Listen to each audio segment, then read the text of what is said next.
Welcome to Life and Liberty Radio with David Householder. I'm Josh Jose, and together, you and I are taking another step toward freedom, both spiritual and political. So get comfortable, breathe in, and ignite your imagination. Envision a society that is spiritually deep and truly free. It's easy if you try.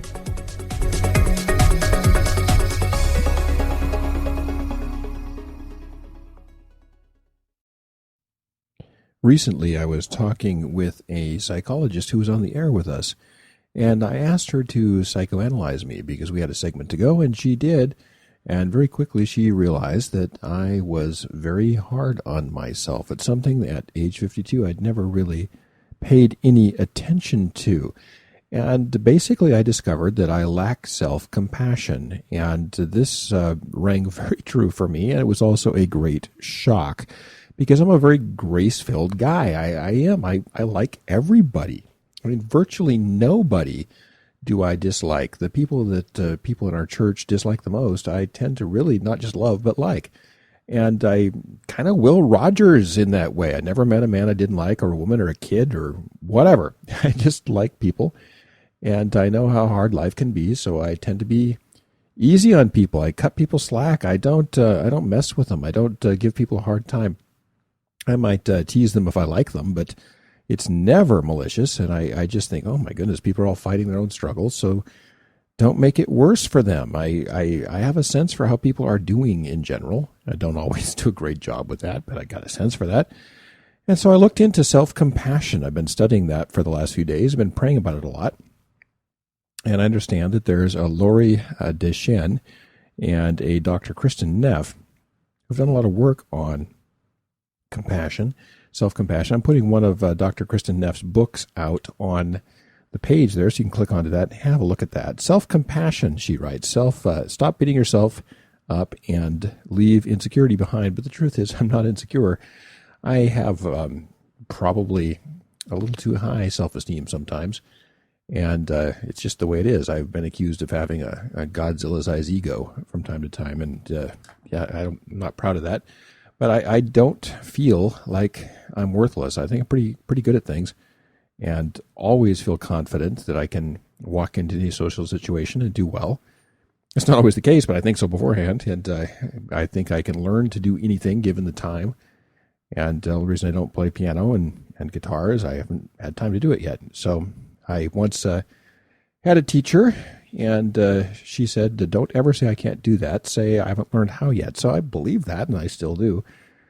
And so self-esteem is not a problem, and insecurity is not a problem. But I really do struggle with being hard on myself, at the same time being gracious with others. I go to bed every night and beat myself up. I've done it for decades now, and I beat myself up for not having finished enough. And I go to bed with just anger at myself, not anger, not rage, but just, couldn't you get anything done today? And I look back at the things I've done, and it's plenty, yet it's never enough.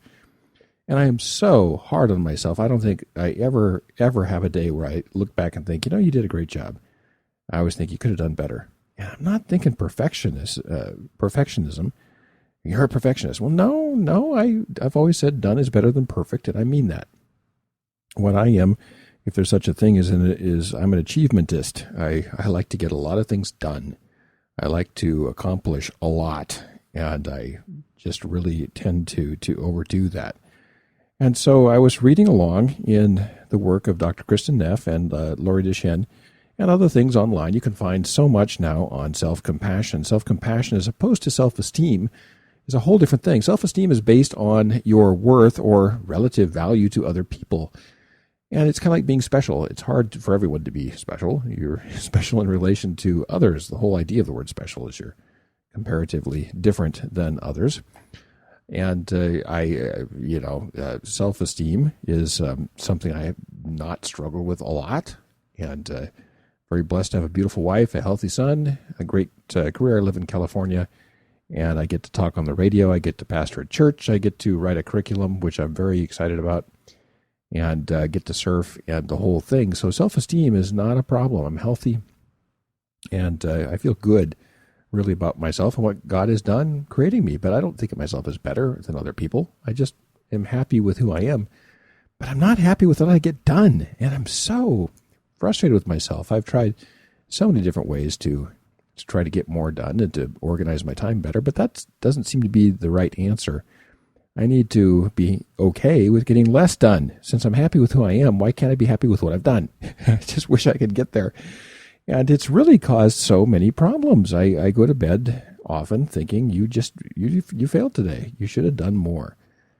And it's just not objectively true. So help me with that, Lord, and help me with that, you listeners. And perhaps this will help you to see some stuff in your life that might make sense to you. There's an African proverb which I read, and it says this: where there is no enemy within, the enemies outside cannot hurt you. And boy, do I have an enemy within. I have a task driver, a slave driver. Well, how come you're so compassionate with other people, then, you might say? Well, the truth is I'm compassionate with other people because I'm not unified on the inside. I've got a whole village of people, and that doesn't mean I'm schizophrenic or I'm legion or I've got multiple personalities, but as Carl Jung said, really inside of us is like a community. There's all kinds of faces to our legitimate personalities within us, and you've heard it said, I wonder which one of my friends is going to show up when he shows up, because within us we contain all kinds of different ways of doing things, and I'm sure you and I both recognize when we're acting a certain way as opposed to another way. And so there's a part of me that's very happy with who I am, and there's also a big part of me that isn't happy with what I do. And those two sort of have a ceasefire on the inside. But the longer the day goes, each day, the more the one that's unhappy with what I do takes charge and starts shouting at me. And this has been going on for a long time.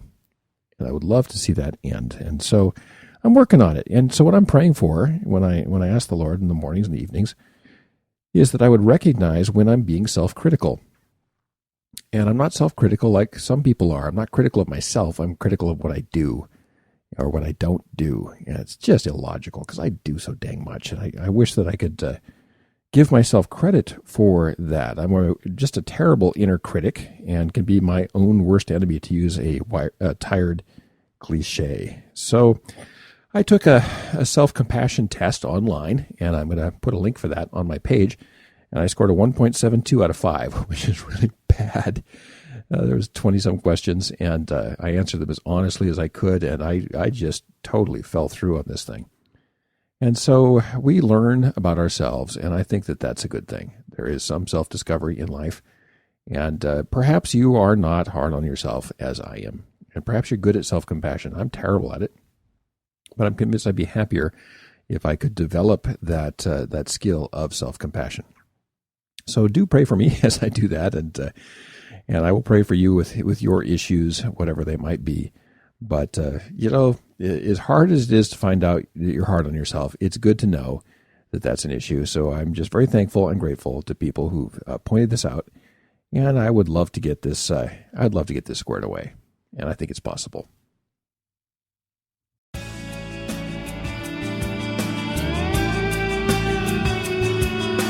So put some sunshine and water on these fresh ideas and keep taking that next step toward freedom.